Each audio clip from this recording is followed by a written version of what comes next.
एक पुरानी हवेली थी, बंगाल से थोड़े दूर घने जंगलों के पास। बहुत सालों से बंद पड़ी थी। उस पुरानी हवेली में कोई आता जाता नहीं था। करीब 20-30 सालों से बंद पड़ी थी। घने जंगलों के पास होने से कोई वहां पर आता जाता नहीं था। जंगलों से आगे एक बहुत ही अच्छा फार्म हाउस था। वो फार्म हाउस एक फौजी का था, जिसका निधन हो चुका था। बंगाल में सेठ करोड़ीमल नामक एक परिवार रहता था। छोटा सा परिवार था उनका। पत्नी लीला और बेटा राज। पूरा हंसता खेलता परिवार था उनका। एक दिन सेठ करोड़ीमल को पता चला कि वो फार्म हाउस बिक्री करने का है। तुरंत सेठ ने वो फार्म हाउस खरीद लिया। वे राज की पाठशाला की छुट्टी में हमेशा वहां जाते और वक्त बिताते। इस बार राज ने पिता को कहा कि उसे अपने दोस्तों को भी ले आए। तब सेठ करोड़ीमल ने हाँ कर दी। राज ने ये खुशखबरी अपने दोस्तों को दी। अब उसके दोस्त छुट्टी तो का इंतजार करने लगे। कुछ ही दिनों में राज की छुट्टी शुरू हो गई। राज अपने दोस्तों को बुला लाया। तब सेठ करोड़ीमल ने अपने आदमियों से कहकर अपनी गाड़ी निकाली और सब लोग फार्म हाउस की ओर निकल पड़े। राज बहुत ही खुश था। राज रोज अपने दोस्तों के साथ वहां खेलता। एक दिन खेलते खेलते सब बच्चे पुरानी हवेली तक जा पहुंचे।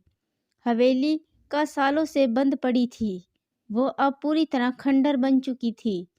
वो बहुत बड़ी जगह थी, इसलिए राज और उनके दोस्तों ने सोचा कि वे लोग वहीं आकर खेलेंगे। यह सिलसिला शुरू हो गया।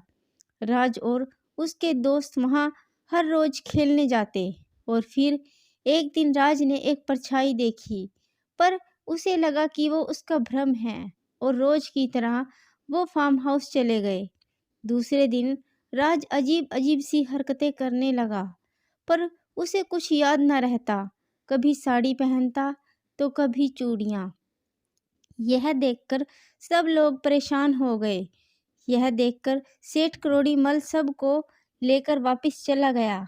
सब बच्चे इतने डरे हुए थे कि कोई उसके आसपास नहीं आता। सेठ ने अपनी पूरी मेहनत करके राज का इलाज करवाया। फिर एक दिन काली घनी रात थी। उस दिन अमावस्या थी। रात को सब लोग सो रहे थे। तब अजीब सी आवाजें आने लगी। सेठ जी की नींद टूटी तो उन्होंने देखा कि राज दुल्हन बनकर बैठा है।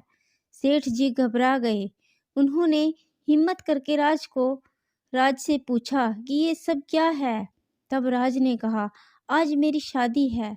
ये सुनकर सेठ घबराया और लीला को जगा लाया। दोनों बहुत ही घबराए हुए थे। दूसरे दिन राज नॉर्मल था, पर उसे कुछ याद नहीं था। उतने में सेठ के पंडित जी आते। उन्होंने राज के बारे में सब बताया। तब पंडित जी ने कहा कि राज पर एक औरत का साया है। तब सेठ ने उस जगह का मुआयना करवाया। तब जाकर पता चला कि वहां एक दुर्घटना घटी थी। वो औरत जो शादी के जोड़े में सजी थी, पर चंद रुपयों की खातिर बेच दी गई। उसको अपनी हवस का शिकार बना दिया गया था और जिंदा दफनाया गया। उसकी आत्मा आज भी शांत ना थी।